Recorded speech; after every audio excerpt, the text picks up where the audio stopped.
Samahan niyo po akong manalangin, mga kapatid. Aming Diyos, maraming salamat po sa araw na ito. At sa oras din ito, Panginoon, kami po ay lumalapit sa inyo. Mga kapatid, sa pamagitan ng matahimik na pananalangin, tayo ay personal na lumapit sa Diyos.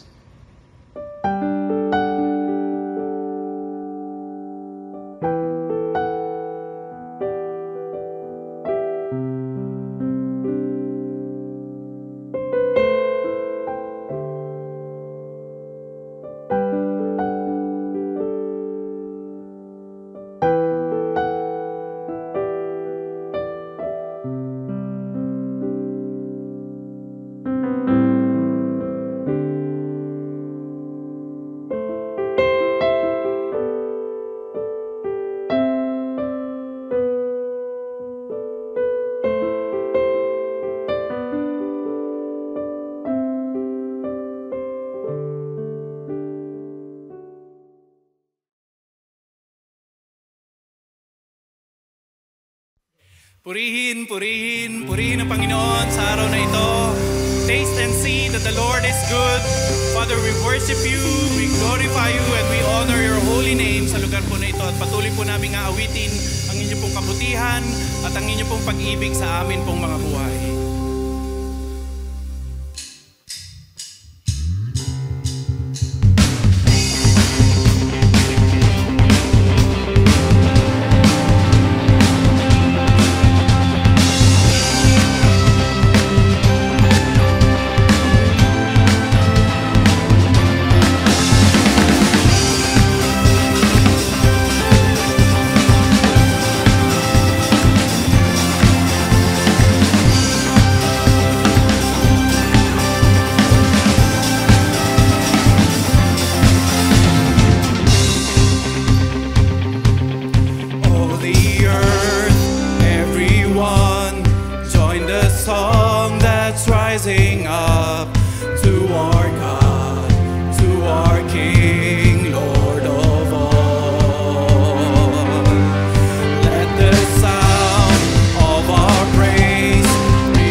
sa bawat sandali. Pupurihin ka sa awit, pupurihin ka sa tinig, pupurihin ka, pupurihin ka, pupurihin ka sa bawat sandali. Pupurihin ka, pupurihin ka, pupurihin ka sa bawat sandali. Pupurihin ka, pupurihin ka, pupurihin ka sa bawat sandali. Opo, Panginoon, we worship you and we glorify your holy name, our most high God. Ama, maraming salamat po sa inyo pong walang hanggang pag-ibig sa bawat isa sa amin. At patuloy po namin yan, Panginoon, i-declare sa araw po na ito. How great and how deep is your love sa bawat isa sa amin. Salamat po, Ama.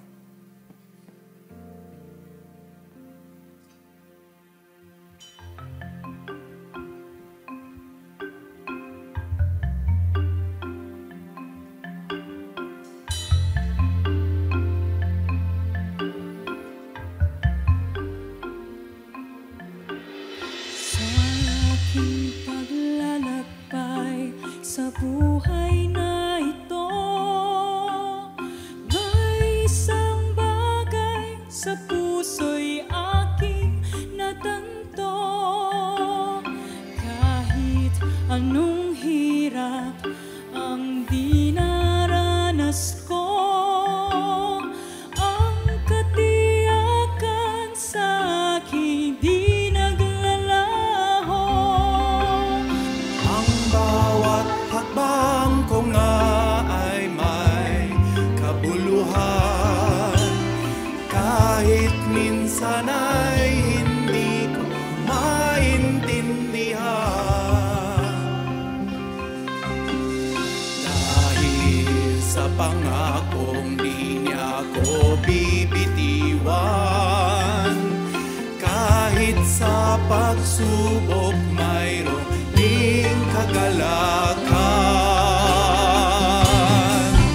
Si Kristo ay sapat sa akin.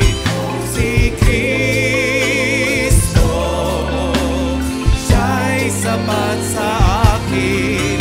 Ang mga pangako niya ay tiyak na tutuparin niya. Kaya't ako'y wala ng pangamba.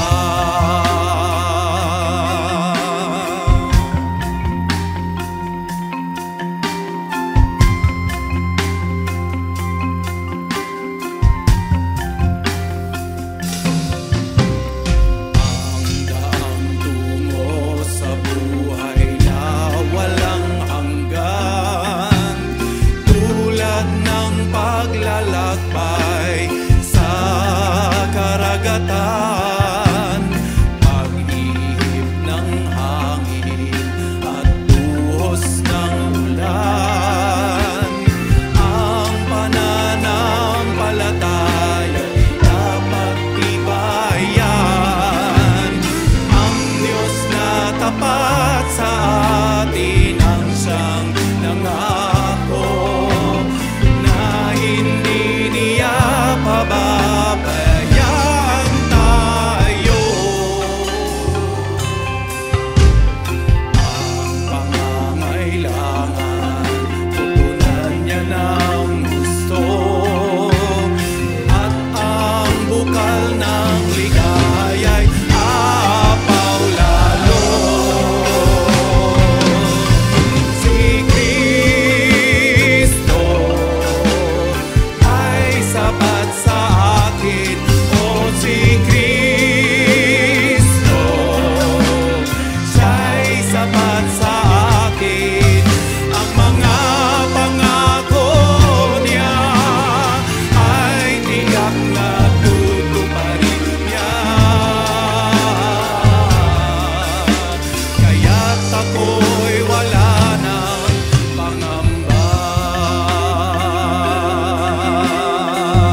God's righteousness revealed.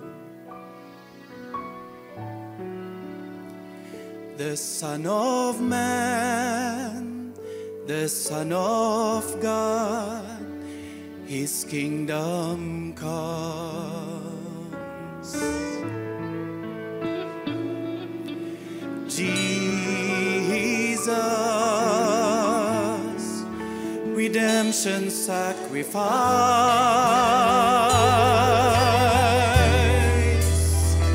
now glorified, now justified, His kingdom come, and this kingdom will know no end, and its glory shall know no bounds, for the majesty and power of this kingdom's King has come, and this kingdom's reign, and this kingdom's rule, and this kingdom's power and authority. Jesus, God's righteousness revealed.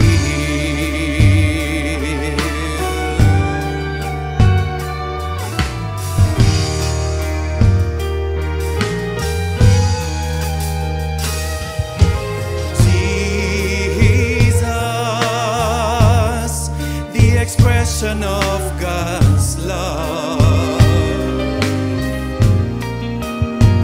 the grace of God, the Word of God revealed to us.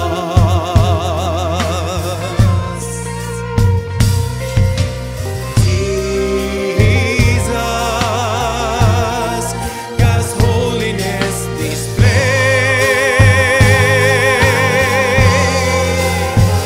now glorified, now justified, His kingdom comes,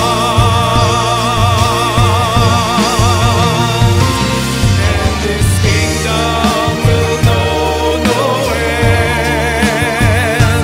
and its glory shall know no bounds, for the majesty and power of this kingdom's King has come,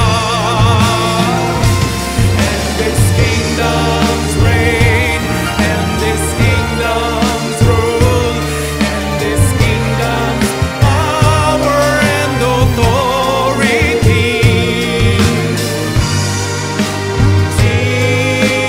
Jesus, God's righteousness revealed, and this kingdom will know no end, and its glory shall know no bounds, for the majesty and power of this kingdom's King has come, and this kingdom's reign, and this kingdom's rule, and this kingdom's power and authority. Jesus, God's righteousness revealed. Jesus, God's righteousness revealed.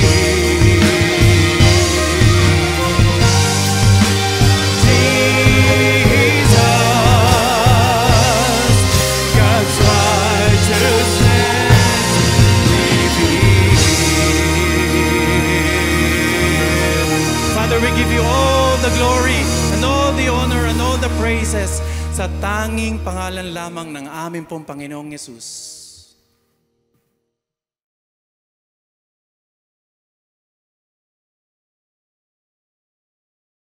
Kuminsan maraming mga hadlang para ang tao makatanggap ng blessing sa Diyos dahil iniisip niya merong specific ways and methods to receive that blessing.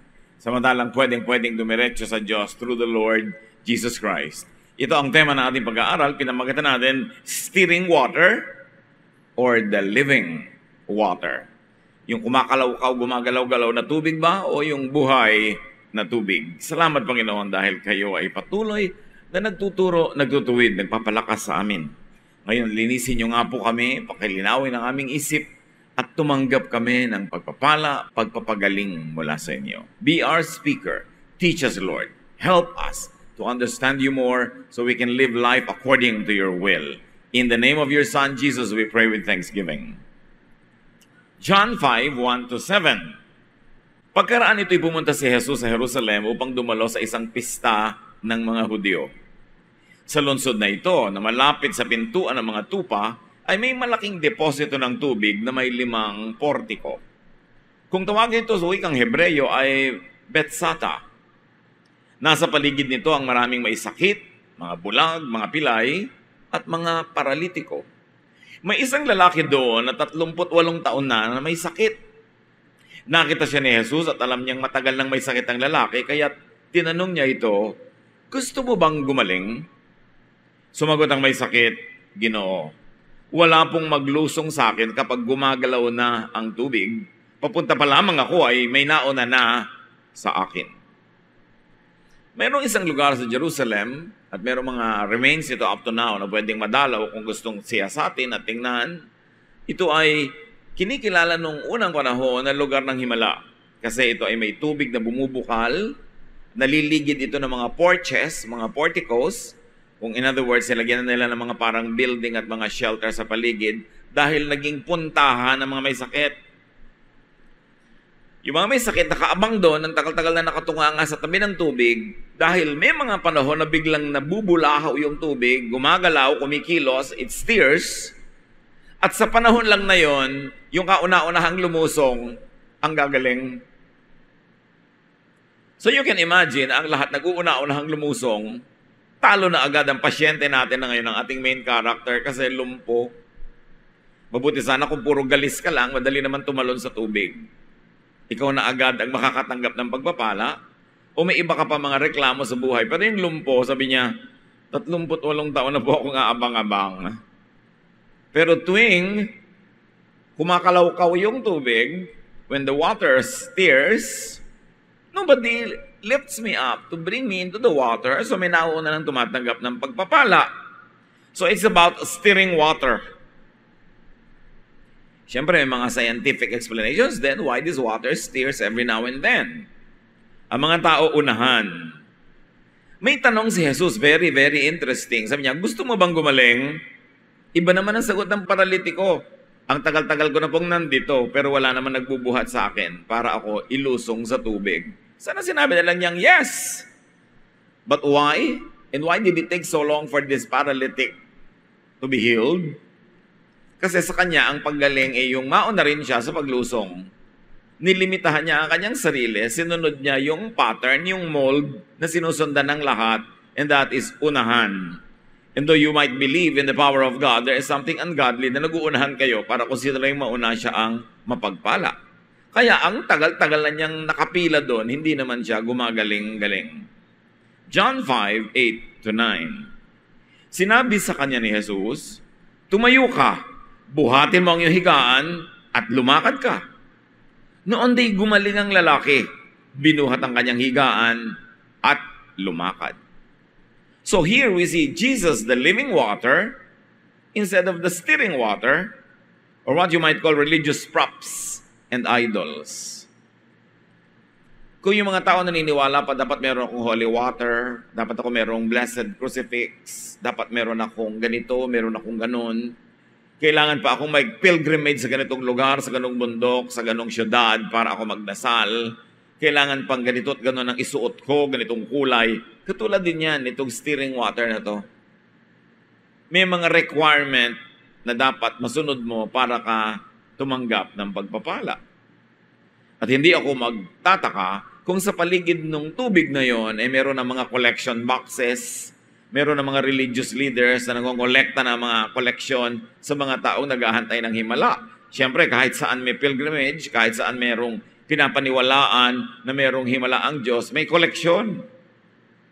Nagiging negosyo, kaya naman ipinopromote, kinukonsinte ng maraming religious leaders ang pilgrimages. Samantalang ang Diyos ay nasa lahat ng dako. God is everywhere. You can pray everywhere, anytime, anywhere. The only reason why we gather together is that so that we can learn together, we can fellowship together, pray together, and have relationships. But even anywhere, you can pray. And God will also be there. Kaya pinapahalagahan lang natin yung fellowship. Kaya sa mga churches, mahalaga na ikaw, taong uma-attend, willing ka at gusto mo magkaroon ka ng personal relationships and fellowships. Kasi kung aalis ka lang, dadating, aalis, darating, kahit abutin ka ng 38 taon ang kagagawa noon, wala ka pang nagiging kaibigan, wala ka pang nagiging kapalagayang loob. So nasa sayo kung magjo-join ka ng small group activities ng church para magkaroon ka ng fellowship. It is impossible for that to happen during a corporate worship where hundreds, even thousands of people are present and there is a program that must be followed because people have other plans after their specific commitments of attendance. Nasa sayo kung anong pwede mong gawin. Pero ang dapat mong tandaan, even in the privacy of your home, at turo pa nga yan ni Jesus, when you pray, go into your room and close the door behind you so you can be alone with God. So hindi mo kailangan ng lugar, ng props, ng kung ano-ano para ka makakonekta sa Diyos. So ang sabi ng Panginoon, hindi mo naman kailangan ng stealing water At hindi mo rin kailangan ng tagabuhat. Ba't kailangan mo ng tagabuhat? Tumayo ka, buhatin mo yung higaan mo, tumuwi ka na. At naniwala siya na nalig, ginawa niya, siya'y tumayo, binuhat ang higaan at lumakad nga. Walang nagbuhat, walang tubig na gumagalaw-galaw, hindi kailangan yon pag si Jesus ang kausap natin. Diretso tayo sa Panginoon, hindi natin kailangan ng tagapamagitan. Huy, buhatin mo ako, dalhin mo ako doon. Huy, ipag-pray mo ako. Yung mga iba, they feel weak when nobody's praying for them. Well, we can really feel stronger and nicer when people pray for us. Paano kung wala nagpe-pray for you? Di mag-pray ka mag-isa. Diretso sa Diyos. Hindi mo kailangan ng maraming bagay para ka kumonekta sa kapangyarihan ng Diyos. That's why Jesus went to earth to bring heaven down and make God available and reachable to people. John 5:9-10. Maganda sana ang nangyari, pero eto na ang komplikasyon. Nooy araw ng pamamahinga, Sabbath.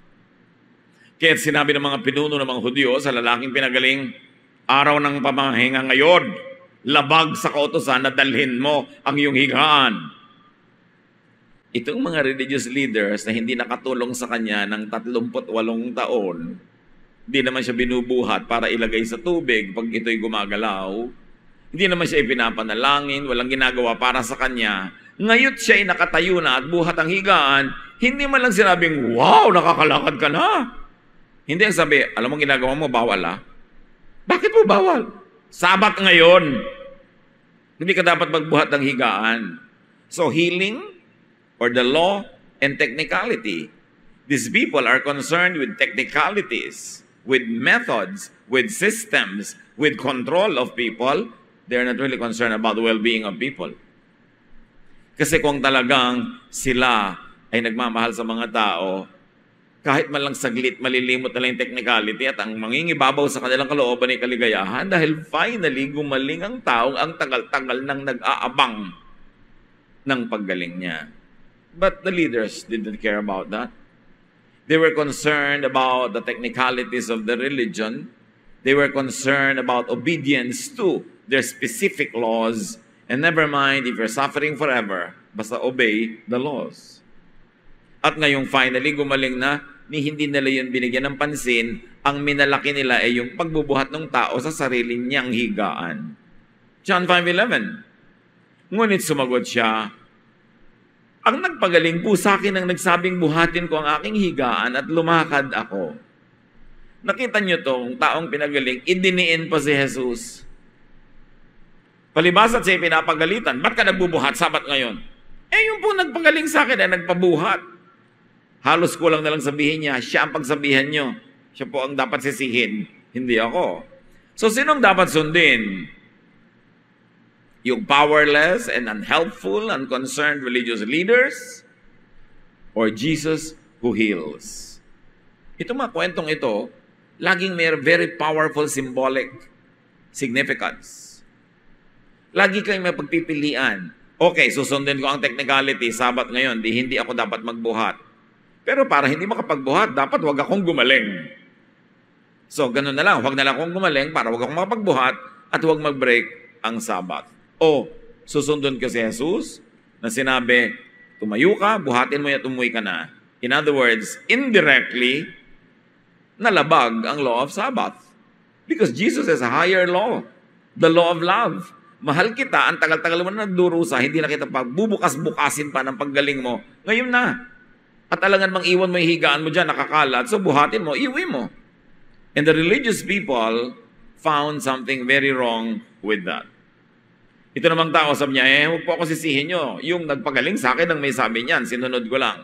John 5:12-13. At siya'y tinanong nila, sino ang nagsabi sa iyong buhatin mo ang iyong higaan at lumakad ka?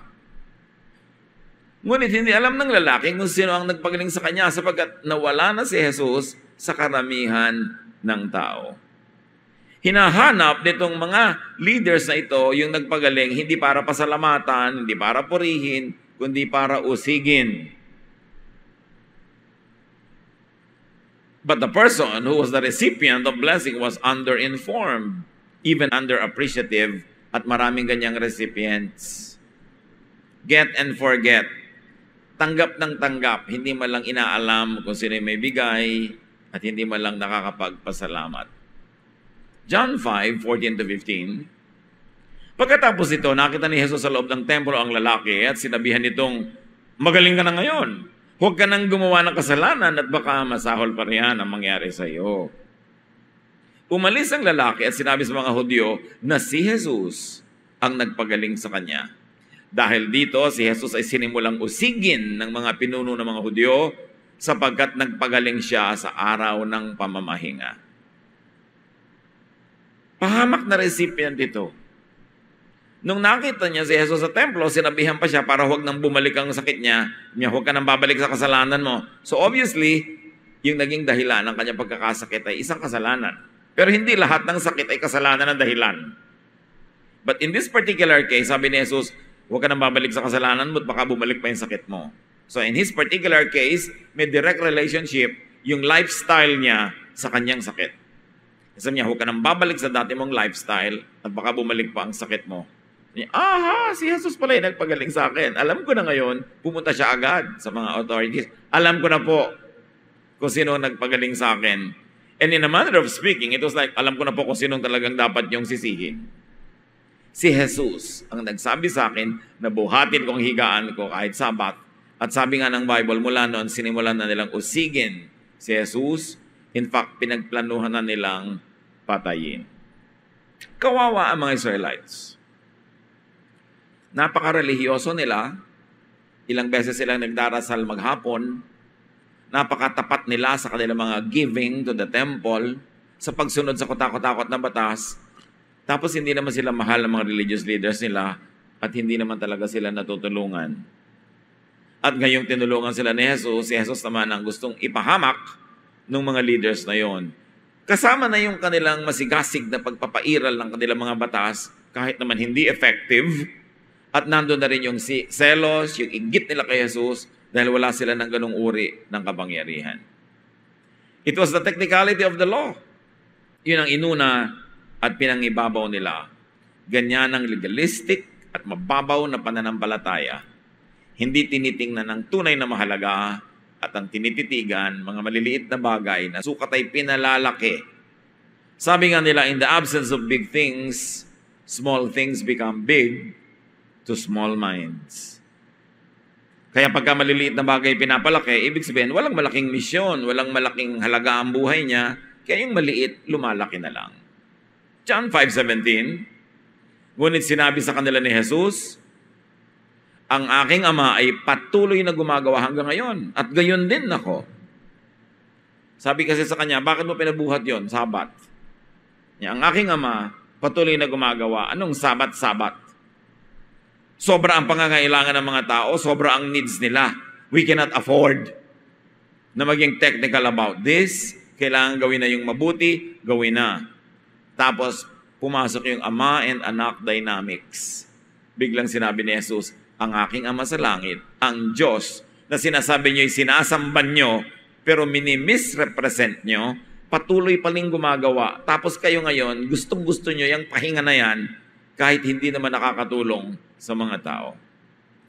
Kung talagang utos at kalooban ng Diyos Ama ang Sabat at ang mga iba pang kautusan, bakit naman lalabagin ni Jesus in very dramatic ways? So dalawa lang natin ang option sa isang mapanuri na nagbabasa ng Biblia. Na ang pananampalataya sa panahon ni Jesus ay marami ng kalikuan at baluktot na pananaw, emphasis, interpretation, and application of the law.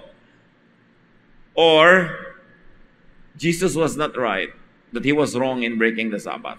Yan lang ang choices natin pag nagbabasa tayo. Tama ba si Jesus o mali? At syempre, alam nating tama siya. Therefore, mali ang interpretation and application ng mga tao sa kanyang panahon doon sa Sabbath at sa marami pa mga ibang batas. Kasi kung tama yung mga batas na yon, Jesus would be a lawbreaker.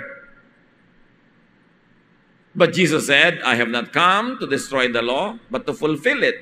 Pero in the fulfillment of that law, in the fulfilling of that law, Jesus actually broke the existing traditions of His time. It means that Jesus was referring to another set of laws that was primary to God the Father in heaven, but was no longer the set of laws being implemented by the religious system in Israel. So pag sinabi ni Jesus na, I came to accomplish the law, hindi niya ibig sabihin yung the same law that these priests and these Pharisees were fighting and killing for. Because Jesus really broke many of them. So ibig sabihin, He was not breaking the law of God in heaven, He was only breaking the traditions of men, which was the basis of the law and the basis of the religious practice in His time. Pag sinimplify natin yan, lawbreaker ba o law-abiding si Jesus? Siyempre, law-abiding. Bakit niya binrek yung mga traditions ng panahon niya? Hindi yun talaga ang law na mahalaga sa Father. Dahil kung yung tradition ng Israel, yung mga teachings sila, yun na talaga ang tama, bakit pa ipapadala si Jesus? Pinapadala mo lang para magtama kung may mali. Bakit mo pa ipapadala si Jesus na liwanag kung maliwanag na talaga? Nagpapadala ka ng liwanag kung may dilim. Bakit ipapadala mo si Jesus na daan kung meron na palang daan? So nagpapadala ka ng daan, katotohanan at buhay dahil in actual practice, walang daan, walang katotohanan at walang buhay sa kanilang religious system nung panahon na yon. Dahil kung meron na at tama na yon, God was wasting time and Jesus wasted His time and effort correcting an already correct system. So isa lang ang pwedeng isipin ng tunay na manunuri, yung inaakala ng mga relihiyoso sa panahon ni Jesus na tama sa tingin ni Jesus at sa tingin ng Ama sa Langit ay baluktot, dapat ituwid. Napakahalagang unawain yung conflict ni Jesus at ng mga Pharisees. Because the Pharisees were implementing a religious system developed by the Jews in Babylon when they were in captivity in Babylon. And most of those laws and traditions they claimed to be coming from God were only tribalistic and nationalistic. It was only meant to preserve their tribe and their nation against all others. Alam naman natin, God is God of all. Hindi lang siya God of a specific race or nation or tribe. God loves all people and God created all people. But the tradition of Israel developed a system wherein sila lang ang mahal ng Diyos, sila lang ang paborito ng Diyos, sila lang ang pinagpapala ng Diyos, sabi nila. At sabi ng traditions of their fathers. At ito ang gustong ituwid ni Jesus. Kaya nga yung unang pagsasalita ni Jesus publicly, sinabi niya, ang dami mga balong nagugutom sa Israel, ang pinagpala ng Diyos, yung tagalabas, yung Gentile. Ang daming mga may ketong sa Israel, ang pinagpala niya, yung tagalabas, hindi Israelite. Ibig sabihin lang ni Jesus, huwag niyong isipin na kayo lang ang mahal ng Diyos. At nagalit yung mga tao nung na-realize rin sinasabi ni Jesus, kinaladkad siya palabas ng synagogue, ng prayer house, at gusto siyang ihulog sa bangin at patayin. Dahil yun ang kanyang laging ipinapakita na hinihipo niya maski bangkay, Nakikisalamuha siya sa mga tinatawag na sinners, tax collectors. Nagtatrabaho siya kahit Sabbath. Pinapayagan niya yung mga disciples niya kumakain ng hindi naguhugas ng kamay, breaking the traditions of Israel. Because in a dramatic way, Jesus was saying, that is not all there is to our faith. Merong mas mahalaga at kinailangang ituwid ang liko. So nagalit yung mga leaders kay Jesus dahil pinagbuhat niya ng higaan yung paralitiko. John 5:18, nung matapos sinabi ni Jesus na bakit ako tsaka aking ama patuloy nagtatrabaho, ba't ipinagsisiksikan niyo yung Sabat? Lalo namang pinagsikapan ng mga pinuno ng mga Hudyo na ipapatay siya. Sapagkat hindi lamang niya nilabag ang batas tungkol sa araw ng pamamahinga, sinabi pa niyang ang Diyos ang kanyang ama. At sa gayon ay ipinapantay niya ang kanyang sarili sa Diyos. So from Sabbath to father issues, lumaki ang issue dito. They see the technicality, but not the healing, which is really the story. They became majors of minors, the blind leading the blind. Kaya si Jesus, nung minsan siya'y naglalakbay, nakita niya yung Jerusalem sa ibabaw ng bundok, napaluha siya. Habag na habag siya sa mga tao na ligaw dahil ang kanilang mga pinuno ay mga bulag. At sinabi niya sa Mateo 7:3, bakit mo pinapansin ang puwing sa mga mata ng iyong kapatid, ngunit hindi mo pinapansin ang trosong nasa iyong mata? Ganon ang pananaw ni Jesus sa mga religious hypocrites. Ang dami mong concern, bulag na bulag ka, laki ng nakatakip sa mata mo, paano ka makakakita to see clearly to even help people? And you see the Pharisaic solution and style? Kill. Kill the messenger to silence the message. Bakit nila gustong patayin si Jesus? Dahil nagpagaling sa Sabat? Dahil hindi nasunod ang kagustuhan nila sa Sabat? May paggaling, may himala. Paano nila lalabanan yon? Sa kanila, the message is really love above the law. Yan ang gusto ni Jesus. Wellness above legalism. This is the opposite of what the people in the religious system wanted, because all they had was callousness, irrelevance, darkness of the religious system. Sa simpleng kwentong ito, ipinakita kung gaano kamanhid ang mga religious leader sa tunay na pangangailangan ng mga tao.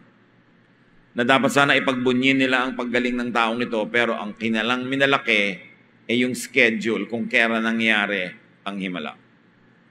So what are the choices of the people? Jesus healing and instruction? Or religious legalism, tradition, and coldness? Up to now, many people have to make those choices. Kahit mga Kristiyano ngayon, magiging loving ka ba o legalistic? Uunahin mo ba yung concern ng tao o yung mga alituntunin at mga methods and systems? But it's important, as we have seen here, to know Jesus. Gumaling yung lalaki pero hindi pa siya nabigyan ng warning na huwag na siyang bumalik sa kasalanan niya. And the second time around that he met Jesus, nalaman niya how to keep and stay well. Yeah. Huwag mo nang balikan ang dati mong lifestyle. At sa atin man, mga kapatid, meron niyang mensahe ngayon. Lahat naman tayo, pinagaling na ni Jesus sa maraming bagay. Lalong-lalo sa mga kasakitan nating spiritual. At ganun pa rin ang payo ni Jesus ngayon. Gusto mong ma-maintain ang spiritual health mo? Even your physical health? Live a godly lifestyle. Huwag mo nang balikan yung unhealthful and ungodly lifestyles. It's important to get healed by Jesus. Do not depend on stirring waters. Sinong umaasa pa dyan sa mga tubig-tubig? Umaasa pa mga langis-langis, panyo-panyo, bande-bandera, kung ano-ano mga props. Hindi natin kailangan yan dahil si Jesus, diretso natin pwedeng lapitan. At sino man ang nagsabing ito, gamitin mo ito, kailangan mo itong ganito mga dasal, ganito mga orasyon, ganito mga ritual-ritual. That is an image, that is an idol that replaces Jesus and the God in heaven that Jesus represents. So do not depend on stirring waters, do not depend on religious props. And by this, we don't mean medicine. Medicine is not a religious prop. It is a scientific element to help our bodies heal. Hindi yun ang sinasabi natin, kundi yung may mga magical powers, mga miraculous powers na bato, na kahoy, na kung ano-ano man. Di natin kailangan yon. And do not depend on things and people that do not and cannot help. Katulad din nung walang nagbubuhat, hindi tuloy siya madala sa tubig. Hindi mo na kailangan may magbuhat sa'yo para ka lumapit kay Jesus. Hindi kailangan lagi may magpaliwanag sa'yo ng Biblia. Basahin mo yan. Dahil binigyan din tayo ng Diyos ng utak bawat isa sa atin. Hindi kailangan laging makinig ka sa turo ng iba. Dapat mag-isip ka rin para sa iyong sarili. Hindi dapat spoon-feeding ang ating spiritual growth. You cannot say, hindi ako nag-grow kasi absent ang Sunday school teacher. Hindi ako nag-grow kasi wala namang Bible class na ino-offer pagka-araw ng Tuesday. Hindi ako nag-grow kasi huwag kayong manisin ng ganon. Do something between you and God. Connect with God directly like what happened in the story. So niya, hindi pa ako gumagaling kasi walang nagbubuhat sa akin eh. And Jesus said, di mo naman kailangan nagbubuhat eh. Gumangon ka. At yun ang gawin natin sa buhay natin mga kapatid. What is your paralysis? Ano ang ating mga kasakitan na pumipigil sa ating kumilos, gumalaw, gumaling, umasenso? Yung iba hindi makakakilos kung walang Papa. Kung meron tayong Papa Jesus, that's fine. Hindi mo na kailangan ng mga kung anong Papa o Mama o ano man. Hindi mo kailangan na laging may tutulong sa'yo dahil nandiyan si Jesus. Huwag tayong mabulag na lagi mong kailangan ng tao. Don't be addicted to anyone. Na hindi ka naliligaya kung wala si ganon, wala si ganon. Hindi yon totoo. It's a lie. Because with you and Jesus, you have the majority. Matuto tayo na kahit walang ibang tao, nandiyan ang Panginoon at kayo, masaya na. Although, hindi naman natin itataboy ang mga tao kung nandiyan sila sa mundo natin. Pero may mga panahon talaga, hindi na iwasan, kayo lang ng Panginoon eh. Hindi ka nag-iisa, may kasama ka pa rin. May hindi tumutulong sa'yo, parang pinagtakluban ka ng langit at lupa. May Diyos pa. Huwag iasa ng iasa sa tao yan. At lagi kasing pag may tao, nakakalimutan nating may Diyos. Kaya kinakailangan pa kuminsan na maranasan nating iwan ng mga tao, mawala yung mga tao para lang maalala natin, ay oo nga pala may Diyos. At yan ang ipinaalala ni Jesus. Hindi mo kailangan ng tagabuhat. In fact, hindi mo kailangan yung swimming pool na yan. At hindi mo kailangan intayin kung kailan kukulo-kulo yung tubig dyan. Ngayon na, tumayo ka. And this Jesus yesterday is the same Jesus today. At sino yung tao na yung naparalitiko sa kwento? Tayo yon. Meron tayong mga pangangailangan na iniaasa natin sa schedule, iniaasa sa pagbula ng tubig, iniaasa kung may magbubuhat sa atin. Umasa kayo sa Panginoon because He is always available. And He is only a prayer away. Napakaganda ng kwentong ito kung nanamnamin natin yung kahulugan ng bawat elemento sa kwento. Do not depend on others. Once in a while, there are other people we can depend on. That is nice. But that will not always be the case. May mga panahon that it will have to be you and God. And I tell you, you and God are the majority. Develop that kind of interdependence on people. It is nice. But more than that, develop a very powerful dependence on God. At yung mga napagaling na, alam na natin, stop sinning. Yung mga iba, nahipon na ng Panginoon, binigyan na ng bagong buhay, tapos bumabalik na naman sa dati. Sabi ng Panginoong Jesus, kung ayaw mong balikan yung sakit mo, huwag mo nang balikan ang dati mong buhay. At please, huwag ipahamak ang tumutulong at tumulong na sa inyo. Tulad ng ginawa ng lalaking ito.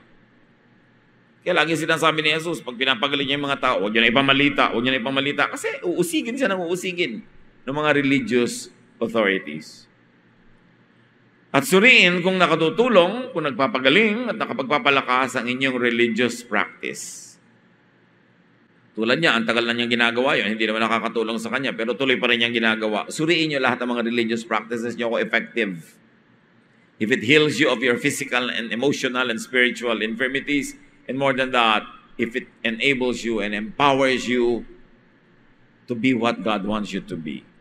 Kung at kahit matagal na ang sakit, kung at kahit walang nakakatulong sa matagal na panahon, let Jesus help and heal you. Baka meron pa sa atin dyan, ang tagal-tagal nang nagdurusa, malungkot kasi namatayan ng mahal sa buhay o iniwan o kung ano man yon, lumapit na kayo kay Jesus. Tama na, move on na. Jesus wants you well. Jesus wants you happy. Nandiyan ang Panginoon para tayo pagalingin, patayuin, at hindi lang patayuin, para pagbuhatin ang ating mga higaan. Dati siya ang binubuhat ng higaan niya na yon, nakapatong lang siya doon. Ngayon siya na ang nagbubuhat. Can you imagine that empowerment?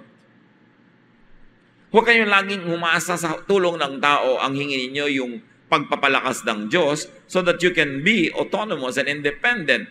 And not only that, you can get to the point of being the one to help others instead of being the one to always receive help. Dapat ang ating ambisyon ay hindi lang sino kaya madilihensyahan, sino kaya magbibigay sa akin, sino magpapautang sa akin, sinong tutulong sa akin. Dapat, Lord, pagalingin niyo ako, palakasin niyo ako, bigyan niyo ako ng maraming resources para ako naman ang makatulong, ako ang magbuhat ng sarili kong higaan at huwag kong iasa sa iba. At ang tunay na nagkakaroon ng connection kay Jesus, nagiging ganon. Hindi nakasandal sa iba, hindi umaasa sa iba, hindi addicted to other persons, but they are dependent on God, and God enables them, and they're able not only to stand up, but also to lift the bed on which they were carried by other people. Ang tunay na relasyon sa Panginoon, binabago ang ating lifestyle from recipient to giver. From the weak person to the strong person that can help the weak. From the one who is always receiving forgiveness to the one now dispensing and giving forgiveness to others. Nababaligtad pag tayo nasa Panginoon kasi ang Panginoon ay makapangyarihan at yun ang gusto niya sa ating buhay. Ama namin, ituro mo sa amin kung ano ang katulad sa buhay namin ng lalaking paralitiko na ito. At dahil kayo ay Diyos noon, ngayon at kailan paman, kung paano niyo tunulungan sa pamamagitan ni Jesus, yung lalaking yun ay matutulungan niyo rin kami. Salamat, Ama, na meron kaming Ama sa langit at kayo yon, at meron kayong isinugo sa amin ang iyong anak na si Jesus upang patunayan at iparamdam sa amin ang iyong pag-ibig at kapangyarihan. Kayo ang humipo sa bawat buhay na ngayon ay kumikilala sa inyong kapangyarihan. Kayo ang Diyos na makagagawa ng hindi nagagawa namin o ninuman para sa amin. Bless your people, O God. Bless your people as we acknowledge your power, as we believe in you, and as we seek your protection and healing. Father, we thank you in the name of your Son, Jesus. Amen.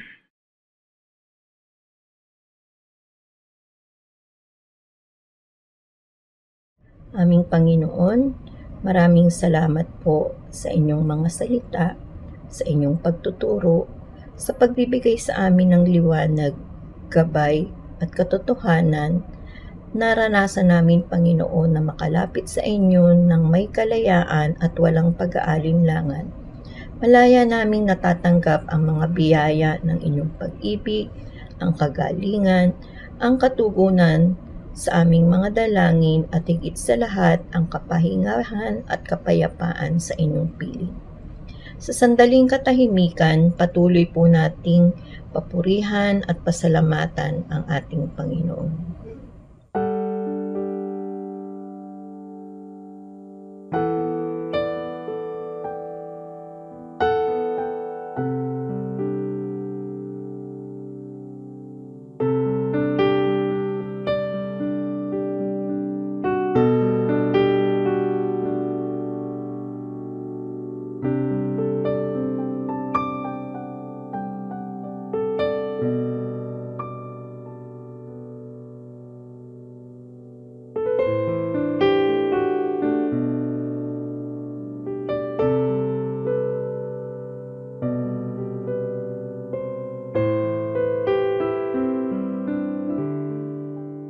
Aming Diyos na napakabuti at tapat, tanggapin mo po ang aming mga alay at handog na tunay nga pong sa inyo din nagmula.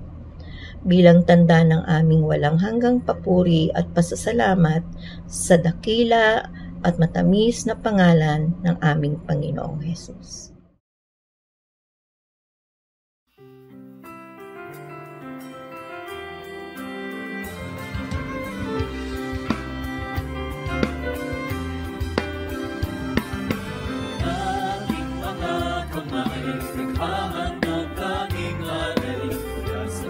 puso ko'y tigil sa salamat na hatid. Upang salita niyo ay palaganapin, mapalawak ang makalangit na gawain.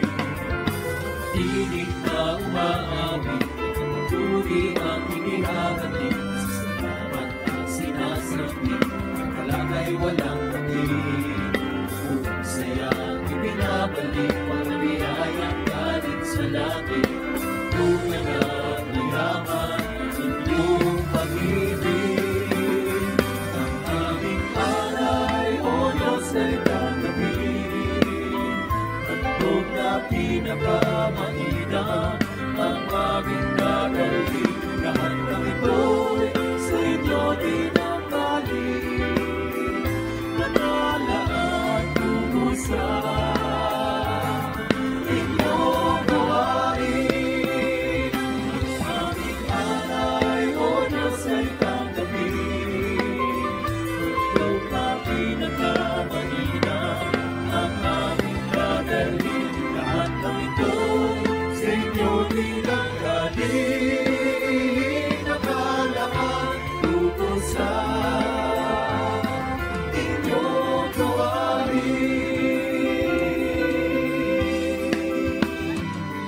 Lumalapi sa Diyos na ay likha sa ating mundo.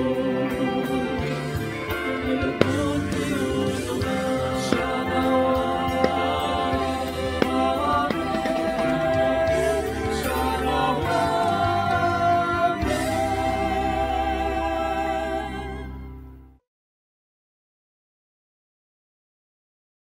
Naragi lang On September 28, Sunday at 3 p.m., Kaloob Philippine Music and Dance Ministry will stage sa Torogan, Maranao Music and Dances at Space 1 Ayala Mall. Everyone is welcome. Admission is free.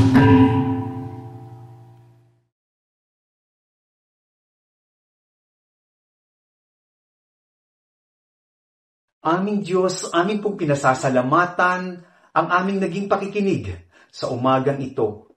Patuloy niyo po kaming biyayaan ng inyong pag-ibig na siyang maghahatid sa amin tungo sa aming kagalakan.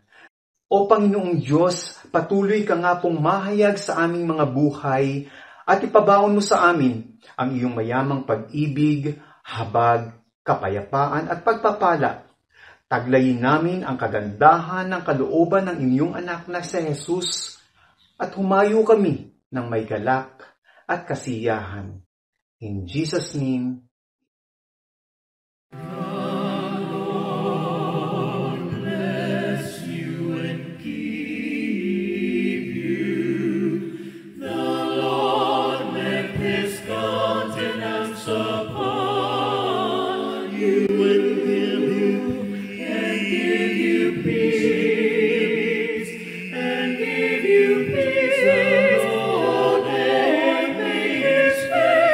Shine upon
Lord